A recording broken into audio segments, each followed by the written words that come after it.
Sang Muhallil Part 7.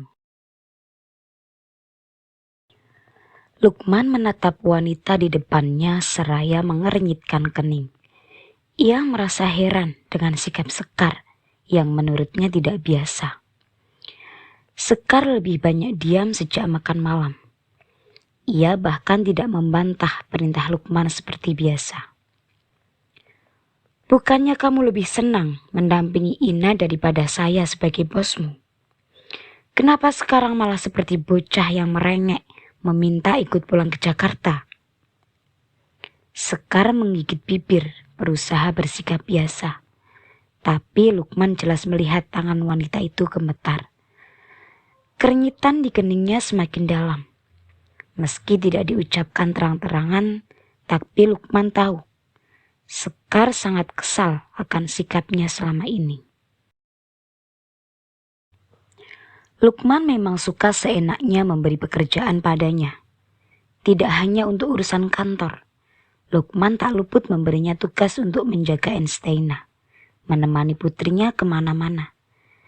Kapanpun wanita itu harus siap ketika Luqman memintanya untuk datang. Seiring berjalannya waktu, Sekar justru lebih suka diberi tugas menjaga Enstaina, alih-alih mendampingi perjalanan bisnis bosnya. Setiap kali Luqman memintanya mendampinginya ke suatu acara, ia selalu mengelak dengan menjadikan Enstaina sebagai alasan. Enstaina juga selalu berada di pihak Sekar, memonopoli Sekar hanya untuk dirinya, sehingga Luqman tak berkutik dan harus puas dengan didampingi oleh Rudi. Luqman mengakui, ia suka mempekerjakan Sekar sebagai asistennya. Wanita itu sangat kompeten. Ia seorang pekerja keras, tidak mudah menyerah, dan sangat keras kepala. Selain itu, Sekar berbeda dengan para wanita kebanyakan yang dikenalnya. Sikap Sekar sangat datar, bahkan cenderung dingin. Ia hampir tak pernah menunjukkan sikap manis kepada Luqman. Sikap manisnya hanya berlaku untuk Enstaina. Terhadapnya, Sekar lebih sering bersikap sarkas. Tapi justru karena sikapnya itulah, Luqman bersedia menerimanya sebagai asisten. Ia tidak perlu khawatir, Sekar akan menerjangnya dengan air liur siap menetes, seperti para wanita di luar sana yang tergila-gila padanya. Entah sudah berapa kali Sekar memergokinya bertelanjang dada dan bersimbah keringat setelah selesai berolahraga. Tapi wanita itu sama sekali tidak terpengaruh dengan pemandangan yang menurut sebagian wanita sangat seksi tersebut. Ia hanya mendengus tak acuh, sama sekali tidak menunjukkan ketertarikan padanya. Padahal di luar sana semua wanita yang dikenalnya mati-matian berusaha mendapatkan perhatiannya. Saya bersedia mendampingi Anda untuk menghadiri peresmian di Jambi, menggantikan Pak Rudi, bisiknya sambil menunduk. Luqman menaikkan sebelah alisnya. Tumben sekali wanita ini tidak berani mengangkat kepala, menatapnya saat bicara. Biasanya Sekar sangat berani. Ia tidak segan langsung menatap mata Luqman ketika mereka terlibat pembicaraan. Sikapnya sangat percaya diri dan tidak canggung sedikit pun, meski berhadapan langsung dengan bosnya. Saya curiga, kamu punya maksud tertentu, Sekar. Biasanya kamu akan menjadikan Ina sebagai alasan untuk menolak ajakan saya.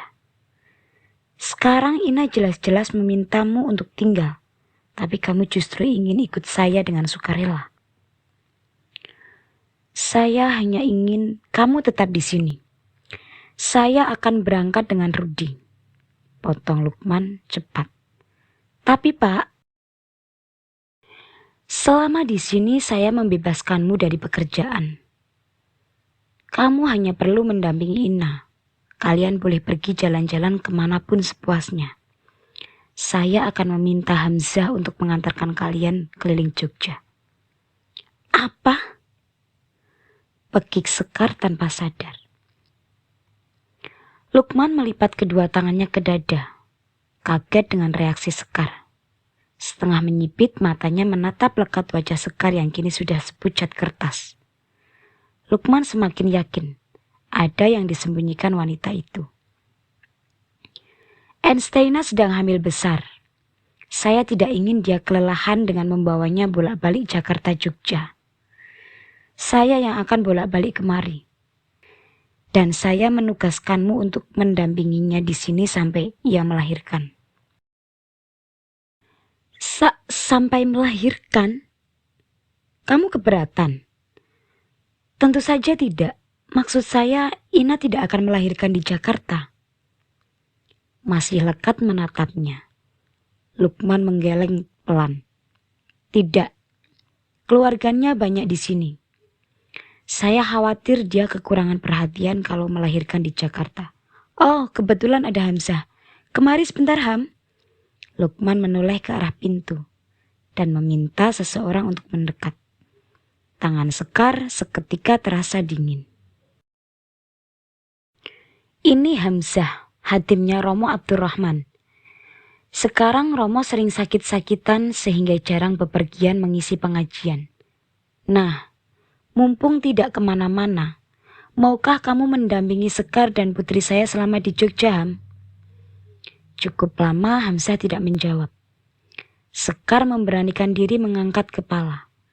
Tiba-tiba pandangannya berkunang-kunang, begitu tatapan mereka bertemu. Dari sekian banyaknya tempat di dunia ini, mengapa mereka harus dipertemukan kembali di sini setelah 7 tahun lamanya? Nantikan kelanjutannya hanya di Cerita Puspa. Jangan lupa like dan subscribe. Sampai jumpa.